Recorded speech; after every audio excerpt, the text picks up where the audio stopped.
Sanibonani emakhaya. Igama lami nginguphi Mdlozi kwaKhambule noma uMakhosi uKhambule. Abantu babiza uMakhosi uMkhize. Kuyinyanga kaFebruary, inyanga yothando. Ngithi ake phela futhi ngilibingelele bakwethu. Before siqale nje, sanitize. Sabalekile namanje sanitize ngenxa ye-second wave ekhona ebulala ngale ndlela. Nathi sana ngaba abantu ababili ekhaya kwisonto elilodwa futhi kwashona umuntu futhi wesithathu uma uyabona nje isimo asikho sihle. Ngingamoshi kakhulu isikhathi balandeli bami ngicela ngibonge nje ukuthi niyangilandela ningilandela ku Facebook ku Instagram ningilandela ku YouTube. uFacebook cha asinawo asiwenzi nje. And then ngibonga kakhulu ukuthi ngiyasoka isikhathi nihlezi ni comment nisho siyasikhulume ngani kodwa kancane kancane sokuthi improve kuba sisathi ndaqala ukuthi sithatha ama video simfundise umsebenzi wedlozi. Mina njengoMakhosi uPhimdlozi noma njengoPhimdlozi Khambule ngeke nganithemba ukuthi sizokhuluma ngesigubhu uchapter 3 noma part 3 kwayibona ukuthi ke besame ngomsebenzi sosebenza eSlondon eseGoli naseThekwini sasabuya izoloka. So base sithi ke sizongishuthela ivideo lapho sithi ukubaluleka kwesigubhu kwibhizinisi. Njengihlezi ngintshela ke balandeli bami noma abantu ekhaya ukuthi ngihlezi ngizodemonstrate ngalesi sigubhu lesi asinalutho phakathi cha asinalutho. Angithandi ukusebenza ngikhombise ngigubhu esebenza ngazo nokusebenzisa izinto zasebenza zasemakhosini ngoba once waqala waveza umsebenzi wasemakhosini khombisa ukuthi mina ngokwami khombisa ukuthi idlozi lakhe uhloniphe noma umsamakhe uhloniphe. Uke sikhuluma kakhulu ukuthi isigubhu sibalekile senza ukuthi senza kodwa namhlanje sizoxoxa kakhulu ekubaluleka ukuba nesigubhu kubusiness. Okay, number 1, yini enza ukubaleka kuba nebusiness ukuba nesigubhu kubusiness? Alikho ibusiness ongalenza liphumelele ungenayo into odonsa ngayo. Ayesibe neqiniso nje la ngempela baningi bathi igubhu abayisebenzisa kuma business abo asinakeka nalokho kodwa bayayihamba inyanga ukuthi bathwalela ama business abo bafakwe inhlanga emzimbeni. Njengoba sake sakhuluma ngonyaka ukuthi ke uma wafakwa uhlanga emzimbeni usukuthwaliswa kwinto losukuyifuna umuntu ufuna ukuvikela kusukufuna ukuvikeleka. Kodwa namhlanje sikhuluma ngalokho ukuthi ke abantu bamabhizinisi bathiwa yiliphi ibhizinisi olenza hlobo lune bhizinisi olenza kumele ube nesigubhu, kumele ube nento odonsa ngayo, kumele ube nento ezophakamisa. Nje hlezi sisho ukuthi ke isigubhu asisebenzi ungenalo ibhizinisi, isigubhu asisebenzi mohlele ekhaya, isigubhu asisebenzi mongenamali. Asikho isigubhu sithola mahala. Ezami igubhu ziyakhokhelwa bakwethu, ziyakhokhelwa nje igubhu. Isigubhu futhi asiwona u10 rand, isigubhu asiwona i1000 rand. Igubhu ziyabiza okwangempela ofuthi ngeze ngichaze kunina manje lapho ku social media lapho uthi zibiza malini. Uma ufuna ukwakhela isigubhu sakaKhambule wenza appointment njengo 500 rand i-consultation yesigubhu lezo ubese sezohlaleliswa phansi i-hour uchazelwe yonke into ukuthi isigubhu sisebenza kanje. So ke buka ke ake sithi udokotela kune surgery yakhe Makhosi udokotela uzosebenzisa kanjani pho isigubhu? Isigubhu yakhelwa sona sakhelwa ukuthi lento sokuyenza mayiphakame. Ayithi udokotela at the end of the day udinga ama patients. Udokotela ubizo lwakhe ukuthi abantu mabeze bezojovwa, bezogula, bezohlengwa la nobezodokotela lapha i-surgery yakhe ukuze kanjani ezoba nemali. So udokotela fanele abe nesigubhu azosebenzisa sodonsa abantu ukuthi mabeze abantu. I-pharmacist ifanele ibe nesigubhu ukuthi abantu mabeze bezolanda imithi la. You understand? Nothiwa umman, nothiwa uyi-accountant, nothiwa uyikiphi i-professional field okuyona, but okwazi ukuthi ube nefirm yakho noma ube nendawo yakho osebenzela kuyona. Kubalulekile ukuthi ube nesigubhu ngoba maningi amabhizinisi aqalwayo angaphumeleli ngenxa yokuthi abantu abanayo abadonsa ngayo. Ngisho bekuthiwa une-tuck shop, une-supermarket, unekhona lakho osenzisayo laphayana e-shelter udayisa ama-fried ngani. Thola iy'bunge. Uyabona ngoba izibunge nazo suke kuyimithi ehlukile ngenze ngathi ngiyichaze kakhulu efakiwe yavuswa ngemoya ethize sifaka amafutha athize egubhu esiyisebenzisayo. Ngiphinde futhi abalande bami ngibakhumbuze ukuthi ezami igubhu azichithisi igazi, azibulali igubhu zethu, ziyaphumelelisa, ziyakuvikela futhi kuzo zonke izitha usuku nazo ozazi nongazazi. Uyabona? So ke not uyisangoma kubaleke ukuthi ube nesigubhu ngoba ekugcineni kosuku bakwethu ubizo nobizo kulona noma iprofession okuyona noma ifield osukuyona noma industry osukuyona idinga ienhancement, idinga into ezoyidonsa abantu sibeze egcina ukuthi banjani bezokwakha imali bazoshiya imali la. Maningi ke amabhizinisi kuthina siwazi sesiswaba namagama anabantu abathe abanye banabangcwabi abangcwabi bakhona bane membership egijima kwama hundreds of thousands ngenxa ukuthi umuntu wahamba uyolanda into yakhe. Lo muntu ngeze ngimblame ke mina ohamba yolanda izinto ngoba ecela ukuthi uyathi isifele njani ifanele afide umndeni wakhe. Uyabona? So isigubhu yinto thina sikwakhela yona ukuthi ukwazi ukondla umndeni wakho. Hayi into ukuthi ufanele uzufuna ukubukwa ke manje ugijima ngemoto ezu11 umnemize u100 yabonke kanje cha. Thina sikhuluma ukuthi ifanele ukwazi ukondla ekhaya uma ekhaya befisa into ukuthi amandla abe khona uyenza into kanjani. Uyabona? Ngisaqhubeka kanjalo nje okunye futhi ukubaleka kwazi isigubhu ebhizinisini ngoba uyazi ebhizinisini sinani sidama competitors. Isigubhu isona sokwazi ukuthi sikulwele kulama competitor nawo. You understand? Ngoba isigubhu ngithi suke sakhe ngendlela ezophumelelisa wena ezosebenzela wena. Ama competitors akho shotwa nikumgwaqo owodwa nidatha into efanayo. But wena mona isigubhu esakhiwe umsebenzi wakho uzohlezi uhlukile. Ama product akho azothandwa ngalendlela. Umuntu kade fisa ukuyakha isitolo sikalapha ufuna uzoconsulta ngamuntu lo waya uzoshintsha umqondo eze kwena.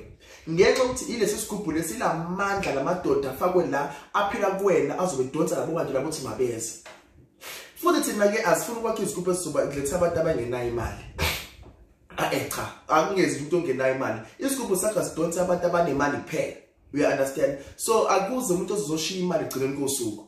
Ngisho ukuthi une construction company bakwethu uyadinga ukuthi ube nesigubhu ukuze uzoba nama projects amaningi. You understand? So isigubhu sibalekile ebhizinisini ngoba siyakudonsela abantu ukuthi mabenze ama clients akho noma ama customer sikwenza ukuthi sikulwele nabantu abazofisa ukubulala bebona ukuthi umsebenzi uhlezi uphezulu, sikulwela nama competitors. You understand? Siphinde futhi sikutshela ukuthi obani abakwenza okubi, obani abakhuluma kabi. Uyabona? Amandla esigubhu leso. Baningi ke manje lathi bakhuluma kabi ke bethi izigubhu azisebenzi izigubhu azisetshenziswa ukuthi kanjani inonsense leyo. Inonsense leyo. Mina ngithi mina isigubhu ngisakhela umuntu osezazi osehlakaniphile lekhanda ukuthi neke hayi mina manje sengiyakwazi ukuzimela angisadependele kubazali senginemali yami ngifisa amakhosi ungakhela isigubhu. Uyabona? Ngoba zikhona izigubhu ngeze ngikwazi ngisho iziqala manje zigcina kumalini zona u10 rand ziyabiza. Ziyathi ukuthi ukhiphe ekhukhwini ngoba ama returns akhona ayasuke ezoba mahle kakhulu. Uyabona? Kodwa nalapho futhi wathena unebusiness yakho awudingi ukuthi ibusiness yakho size siyosetshenzwa lapho phakathi kwebusiness mose mhlawumbe ufuna ukusetshenzwa kwibusiness lakho ke kusetshenzwa ngendlela ehlukile engefuthi nayo ngize ngiyichaze la. Uyabona? Eyodwa ukuthi ngelanga mase usu serious kakhulu ngalento ofuna ukuyithatha uze kumina sihlale phansi sixoxe. Futhi ngihlezi ngisho abantu bakwethu abantu ke bathene besebenza ama comments lapha ku YouTube nakho bani bathi yini ndaba noma khosi uphi indlozi engasikhombisa igubhu zakhe angeke ngize ngikhangise ngomsebenzi wedlozi. Ngi understand amandla edlozi ukuthi angakanani. So manje if ngothatha izigubhu zami ngiziveze la kubantu shuthi sengithi abantu makanjani akusolendana nezitha zonke bathwebule bagange benze inani nani ngoba ke ngithi mina manje sesifanele sikhulume ize esigodlweni wenza appointment ihlale phansi sixoxe futhi namanje ngisanxele ngithi abantu besifazane abazithathe izigubhu ikona igubhu ade ngizihambisa nje eBryanston nase-East London nase Senti nase ngize eThekwini u70% walezo zigubhu lezo bekwenza abantu besifazane bengiphethe izigubhu ezu10. Yabona? U70% walezo zigubhu lezo zabantu besifazane futhi ngifuna uku-upload abantu besifazane nje ngithi womandla niyasebenza kakhulu into eniyenzayo iyangincomisa ngithi ukuthi ngiyithande kakhulu because izigubhu sinkune stereotype sokuthi ilamandla lawalandwa abantu besilisa kuphela. Yabona? Kanti abantu besifazane nabo babalekile nabo kufanele bazibone ukuthi banawo amandla bawathathe lamandla lababe nazo izigubhu ngoba bafanele bayafida imindeni yabo. Uyabona? So kubaluleke kakhulu asikho isigubhu esithi nesithatha umuntu sisiphela cha.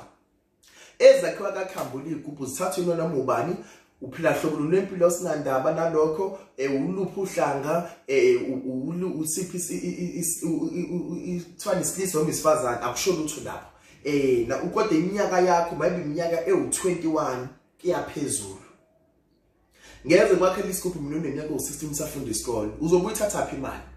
So ke njengoba ngisachaza kakhulu bakwethu igubhu ebhizinisini zibalulekile kakhulu. Njengoba ngichaza ukuthi sikudonsela ama-clients noma ama-customer, siyakulwela nezitha bese sibona izinto zakho ziphakeme kakhulu, siyakuphakamisela futhi izinto zakho, phela futhi sinjani sikulwele nama-competitors. Ngale futhi ngithi kufanele kuyothengwa ngamakhelwane esitolo esingalapha yasazi ukuthi isitolo esikhulu noma lwadokotela luyasebenza noma lammeli luyasebenza noma uyinhloko lo professional noma umuntu loya osebenzayo, but isigubhu sakho vele sidonsa ukuthi umuntu akeze ngala kwena, so sikwenzela sona, siyakuhlongela. So ke uma kuthi uzoqala ibhizinisi unganasigubhu noma unebhizinisi ungenasigubhu, ake ngithi awuphinde ucabangisise kahle la ukuthi ufuna ukuba kule level okuyona noma ufuna uphinde futhi ukhuphuke uye kwenye level yini na, ngoba isigubhu siyakukhuphula sikwenza umuntu ebantwini. Wobuza ngami mina ngiyazazi ukuthi ngisuka phi mina kade ngumuntu, angisho sengumuntu othe cha, kodwa ilevel esengikuyona ngizothi mina iyancomeka nomndeni wami uyakusho ukuthi kuyancomeka ngoba uunderstanda amandla engaphuma ngayo walanda agxekwa abanye abantu, kodwa labo bantu bayahalela ukuphila lempilo engiyiphila noma bayafisa ukuba lokho okuncane enginakho nami, uyabona. So ke nawe ufuna ukuthi sikusize sikwenzele ubuza ngendlela ongabuza ngayo inabazobhala lapha yana konke nje imininingwane oxhumana izobhala lapha phansi, kodwa angibathathi labantu abavele bezobuza imibuzo nje. Kumele ukhokhe consultation fee engango 500 rand uze ngizochaza ngendaba zegubhu bakwethu, angingadlalwa ngathi ngoba siyinyanga, yabona, ngoba baningi odokotela banama patients agijima ko 100 per day bahamba inyanga. Baningi abafundisi nabo they running a business, abafundisi bathola izigubhu bakhelwa igubhu ukuze abazalwane benjani bezonikela. Akusona isithwalo lesi cha, ngikhuluma mina ngamadoda agijima alande lento sokuyifuna, amadoda emizi yabantu, uyabona, enze kwathi ngichaza amagama abo ongiyochaza ngelanga leli wena usuzimisela ukufika la kumina. And futhi mina angimthatha umuntu ozothi ngizokukhokhela uhalf amakhosi ngizobuye ngibuye, ufika nemali isiphelele. Uma ngithi 35,000 rand ukhipha nje umuntu 35,000 rand, ngoba nathi umsebenzi wokwakhela wona webusiness lakho asizuwakho ube uhalf, swakha ube into ephelele, uzinangelinye ilanga uzosincoma ukuthi ngapha ngihamba kumakhosi khambula afika wangisebenzele. Nalo bathiwa umashonisa. Yini enza umashonisa umuntu wakhe umuntu makala boleka imali, ithiwa imali yakho naye awuyiqedi ngoba kusokusebenza lamandla anawo, uthi abantu bahlezi beza, uyabona, akukona into embile, kepha indlela nayo azakhila ngayo isinkwa bakwethu. Izigubhu zibalekile kubhizinisi. Izigubhu ufuna uthatha sithathe nje bakwethu, kodwa futhi ungathathi igubhu lezi kuthiwa ziyaposwa imisangano yonke leyo. Izigubhu kufanele sakhiwe enyangeni, kube nosiko lakho olwenziwa ngezingwathi ngechazi, bese usuyazithola isigubhu sakho. Futhi ungathathi isigubhu lezi kuzothiwa fanele kubula umunye umuntu ngelinye ilanga, cha, ungalinge, ngoba lento yokuhlumeza inguna phakathi ngeke uzuzubelana nehappiness. Mina ngimncane ngizothi 28 years this year, but impilo yami ngiyayibona ukuthi ine direction straight kanje ezongiphumelelisa ngale ndlela, ngoba nami ngathatha direction enjani right, ngoba ngifisa ukuthi impilo yami njani iadvance kahle, iphumelelise futhi nomndeni wami kukhanya ukuphumeleleke phambili, uyabona. So ke ngiyakade namhlanje ngichaza ukuthi isigubhu sibalekile kubusiness, alikho ibhizinisi ezophumelela kungekho isigubhu. Ubabona bena amabhizinisi izizabo zenzela kanje ziphumelela zikhuphuka zaphambili, ingoba banezinto abayisebenzisayo. Akukona kwakho lokho ufanele ubabuze, akukona kwakho ufanele bachaze ukuthi kubenza ngani. Phuma nawe uze kophi imidlozi bakwenzele, phuma nawe ubuze, yabona. Nokuthiwa kwakabi nemali ke consulta ubuze. Ayisengayenza ama telephone consultations egubhu phela, but i telephone consultation yesigubhu iwu800 rand, izonyuka nje ibe 1000 soon. So ke abazobe uqanda benza ko 800 rand, but izokhupha soon nje ibe 1000, but ufuna senze consultation ubuso nobuso u500 rand. Uma uzochazela ngesigubhu, uma unebusiness, angisakhela umuntu isigubhu ongena business ongenzi lutho. Fanele ube nemali ogenerator, not ugenerator mali nasinanking, but fanele ube nento yenzayo ebiza wena. Uze kwathi lamadoda lokuthi wavutha sithi wasebenze, akusebenzele to your favor, you understand, and to your advantage. So bakwethu ke bekulokuthi ngiphathe kona namhlanje ke isigubhu sibalekile. Nobe ngakuthiwa bethi unani wena kanjani, kodwa bona bazolala benjani belambile, thina silambi, uyabiza indaba. asilambi thina njengani nesonto nje nini kade singcwaba ngomgqibelo singcwaba ugogo wethu uMakababa cala ngoba ngesuku edlule ade singcwaba futhi udadebo kama ngila ngosefika kufindwa ngomgqibelo shona futhi udadebo kama futhi umuntu abokuthi ubhlungu omngakanani lo. But to my surprise uma wami benobaba so kahle aba parents athenga i-cross kwane cross angazi engakanani i-cross ale ngise ngasho ngayiposta ku Instagram abathandile ba comment ba like abenze yonke le ngoba nama reactions are positive. So kwase kuthiwa kuzondliwa imindeni exakekile. Zibuza wena ukuthi ke uma abazali ke bondla imindeni exakekile yini le eyobuya kubona kubuya inhlahla lezibusiso zonke uyabona because kunamandla edlozi akhona kuleli khaya leli kumele silide by example ukuthi uma umuntu oxakekile ake sikhiphe koncane sidlane akungathi wena uma ekhaya usidla uAuntie Caroline umuntu umthengela irese liseceleni uma kimidla into ukuthi umuntu umthele okuthe kuba cheap ngithela umuntu lokho wena ukwazi ukuthi ukudle nawe uyabona so sengisho ukuthi ke the time nathi sikhipha izinto sinikeza abantu abazali bethu bekhipha izinto benikeza abantu ngenhliziyo enhle emhlophe idlozi noma nemoya ekhona lekhaya iyobandisela abazali bese sikhonto esenza ngathi cha amandla edlozi namandla lemoya le uyabona so ke uma ufuna uqala ibhizinisi noma usenhle uzoqala ibhizinisi sixhumana nathi sikusize nje sibancane thina kodwa umsebenzi siwazi ngale ndlela bake abahleke bese befika leduzane kwami batheni hey wephi imdlozi sesibona uInstagram umuntu usibona eduzane awuyingane ngempela ngithi nempela ngimingane ngokweminyaka kodwa ngokwemisebenzi kuyamangalisa igubhu siyazakha akekho umuntu osakhela sizakhela thina ayikho ibranch enginayo ngaphandle kwale ekhaya ngisenzela le ekhaya uthiwa ngizophuma ngiyaphuma ngekobani wonke ama province lawa ngiyaphuma ngekona ngiyosebenzela mina akekho umuntu ongisebenzelayo anginangisho iPA mina yonke into ngiziphathela namathuba uyabona so ke ngifuna ukuthi ke ningadlala abantu bethi banakhela igroup ngegama lami inamba yami iyodwa i-email address yami iyodwa kuphela so konke uzobhala lapho uzodisplay ku screen so yimi noma khosi uphimdlozi lo uzophinde futhi sibonane futhi kwengelizayo sesichaza futhi okunye enizofuthi sinichazele ngakho sinifundise ngakho kodwa izigubhu makhehla yami nani bogogo zikhona ziyaphilisa ngisho ukuthi uyislay queen iba nesigubhu ufaka amahle emzimbeni ubangene ungabe silekhona esizongena esizothola 10,000 rand silekhona ezobuya no 50,000 kuyaphezulu 100 kuyaphezulu wama 1000 manje ngamaslay queens indane siwazi ke ziswasho ku Instagram amagama abo bathela ngisho amavela bathekela omamaza rakho thikela amavila ama-mentions angempela you understand so now ufuna ubiteka kanjalo ke kodwa konke uqala kuphi kuwena ukuthi ucabanga ukuthi into uyayifuna bese usunjalo usubeka imali yonke into yakhe isho ukuthi idinga imali akuni 10 rand uma ngithi 50,000 rand ufuna uphuma hambuza no 50,000 rand but singabantu abamnyama siyaxoxisana asingahlulwa ezinye inhlanga nathi asizakhele nokwethu siyabantu abamnyama sithuthuka ngoba nathi inhlanga lesinazo zinazi igubhu zina imoya abayisebenzisa nathi asakhe nokwethu but ongenze kubulalise umndeni ongenze kuchithisa igazi ekhaya kepha konke makuphumelele kukhuphuke kuye phambili kuphumelele imini makhosi uphindlozi lo ngiyanithanda kakhulu.